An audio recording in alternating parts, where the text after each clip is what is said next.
Estamos aqui na Câmara com o vereador Luiz Carlos. A primeira pergunta é: por que você tomou a decisão de ser um político?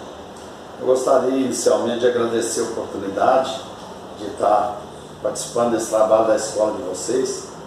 Bom, Fernanda, eu acho que política, a pessoa já nasce político, né? Talvez você demore um pouco mais a se tornar um agente público, um agente político, porque você tem que disputar a eleição. Mas, na verdade, você já nasce com um tino político. Você já tem vontade de trabalhar na política. E eu, desde menino, sempre militei nos bastidores da política, sempre trabalhando envolvido em campanhas políticas. Já trabalhei em administração da Prefeitura de Araxá durante 2 mandatos e já assessorei o deputado estadual por 6 anos. Acho que isso é que nos motiva a disputar a eleição e tornar um vereador. Há quanto tempo você exerce esse trabalho? Nos bastidores desde novo, desde criança. Eu fui envolvido nesse movimento político, manifestações, campanhas políticas, sempre participando. Como político de mandato é o primeiro ano, né, que foi em janeiro do ano passado, 2017. O primeiro mandato meu como vereador aqui em Araxá. Quais são as vantagens do lado positivo de ser um político? O lado positivo é exatamente aquele de você ter condição de fazer alguma coisa que você sempre viu e pensou: se eu fosse um vereador, eu lutava por isso. Se eu fosse um vereador, eu ia correr atrás disso, eu ia cobrar isso. E você, não sendo vereador, você não tem essa oportunidade. É muito complexo, são várias coisas que envolvem um mandato de vereador. Mas a base maior é exatamente dar a sua parcela de contribuição para o seu município, para a sua cidade. Quais são as principais dificuldades em seu trabalho? Primeiro, ganhar a eleição. Essa é a mais difícil. São 200, 250 ou mais candidatos concorrendo a 15 vagas só no nosso legislativo. Essa é a primeira. Depois que você ganha, você enfrenta uma dificuldade que você é legislador, você não é o prefeito. Então você vai tentar conseguir as coisas, né, através da sua política, da sua atuação política, conseguir os seus objetivos. Porque quem faz na realidade é o prefeito. Né? E você conseguir também aquela disputa aqui dentro da Câmara. Você apresenta um projeto aqui na Câmara, ele tem que ser aprovado pela maioria dos vereadores, ou seja, no mínimo por 8 vereadores, para se tornar uma lei. Então é convencer os seus pares, os seus colegas, que aquele projeto realmente é importante para a cidade. Então a gente vive num constante trabalho, numa constante luta como vereador. Explique de uma forma resumida como é seu trabalho na Câmara Municipal. Isso que eu acabei de falar, é trazer as ideias, cobrar, né, nem sempre na tribuna, porque o prazo de tribuna da gente é muito pouco. A gente vai à tribuna 2 vezes por mês e tem 20 minutos só para usar a tribuna. Então o nosso trabalho é feito no dia a dia. É olhar o que a cidade precisa, as coisas que a gente julga estão de real necessidade mesmo, e procurar as secretarias pertinentes do governo e pedir ao secretário que realize aquele trabalho. Né? E a gente está sempre atento, principalmente às questões políticas aqui dentro. A gente tem que ter um bom relacionamento com os colegas para que a gente consiga exercer aqui o nosso trabalho a contento. E de que forma você consegue ter contato com a população e descobrir suas necessidades? Em primeiro lugar, hoje a facilidade das redes sociais, né? Você hoje é vigiado 24 horas por dia. A comunidade está sempre te cobrando uma resposta, né? Nem sempre são aqueles que votaram em você, que confiaram o voto em você. Muitas vezes os adversários, né? Muitas vezes com críticas construtivas, outras com críticas, né, que a gente poderia dispensar. Mas eu acho que é o corpo a corpo, Fernanda. Eu acho que é o corpo a corpo que é importante. É você estar nas ruas, você estar nos bairros, você ter a oportunidade de vivenciar o que a sociedade realmente anseia, o que a sociedade realmente precisa. Qual a importância da política para a sociedade? Eu acho que tudo na vida do ser humano passa pela política. Infelizmente você não tem condição não, eu sou um profissional liberal, eu não dependo de política. Depende. A política no país é que dita as regras. É quanto você vai pagar de imposto, é quanto que você vai... os horários de você trabalhar, as condições de você trabalhar, né? Se a economia, se a política não for bem, a economia não for bem, não tem nenhum profissional que terá sucesso na vida, né? Você passa uma crise no governo, vai refletir em qualquer profissional que esteja exercendo uma profissão. Qual o seu ponto de vista sobre o governo federal atual e o que você faria para melhorar? Eu acho que a política no Brasil precisa primeiro da conscientização do eleitor, né? Nós temos na política do Brasil aquilo que nós merecemos, aquilo que nós elegemos. Enquanto a gente tiver num país de terceiro mundo, nós vamos sofrer muito com a política ainda, porque a pessoa deixa de votar, de procurar um conhecimento de qual realmente é o candidato melhor para presidente, qual o melhor candidato para nos representar como deputado, e a pessoa talvez vote por um benefício que ela recebe de uma pessoa, quer seja financeiro, quer seja um favor, que ela deixa de votar numa pessoa que possa mudar a cara desse Brasil e vota numa pessoa que dá a ela esse benefício.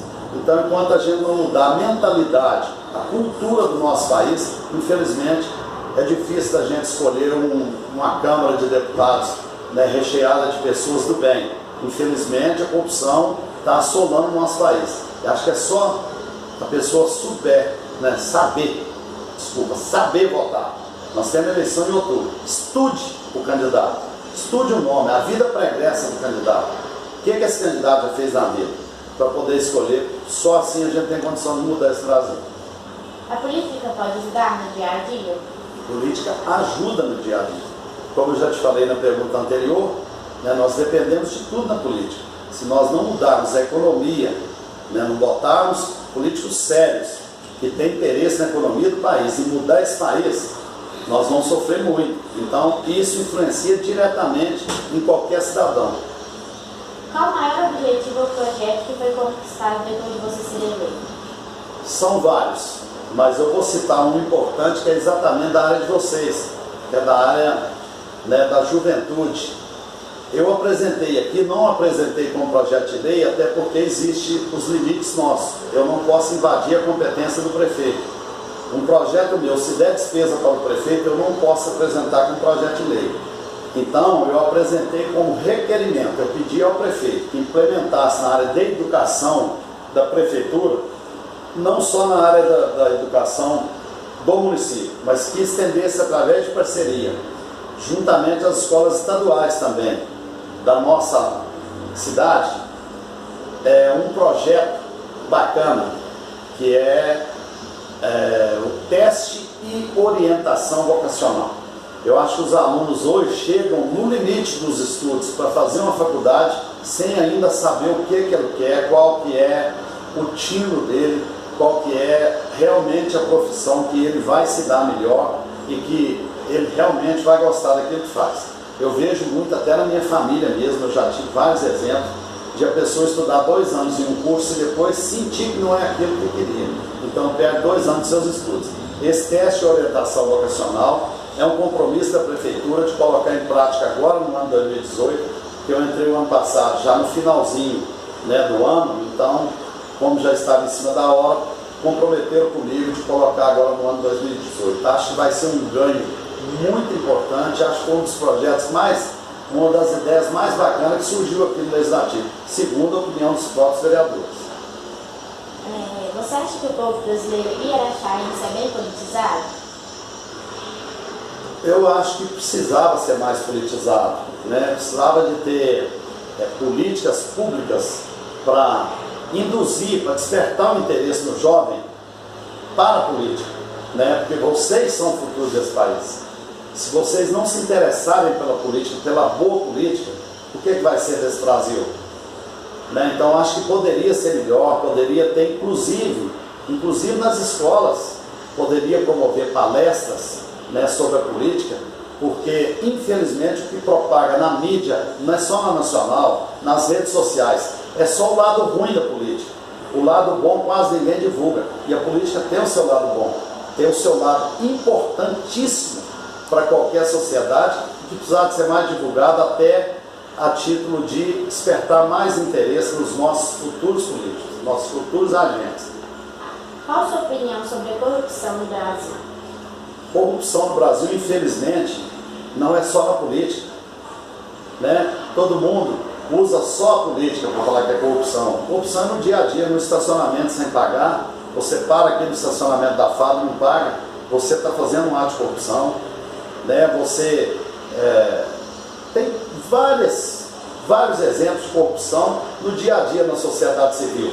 Só que na classe política que nós estamos tratando, e que é o meu caso, eu acho que o único recurso era mudar o nosso Código Penal. Porque enquanto não mudar o Código Penal, esses políticos, eles mesmos, lá em Brasília, fazer as normas, fazer as regras e fazer as penalidades para eles mesmos, nós não vamos resolver isso nunca. A corrupção, infelizmente, precisava de mudar o nosso Código Penal. Eu sou a favor de prisão perpétua, não sou a favor de pena de morte, porque a nossa justiça é muito falha, né? Mas a prisão perpétua eu sou a favor, sim. A primeira coisa que precisa mudar. E político corrupto, prisão perpétua. Provou que o político roubou, prisão perpétua. Aí nós íamos mudar a cara do Brasil e acabar de vez com a corrupção. Agora, enquanto tiver essas leis que são frágeis, né, que dão a oportunidade da pessoa não ser nem condenada, muitas vezes nem ser condenada, toma aí 3 anos, 5 anos, 8 anos de suspensão, né, da vida pública, e daqui a 8 anos volta a ser candidato e volta a roubar da mesma forma.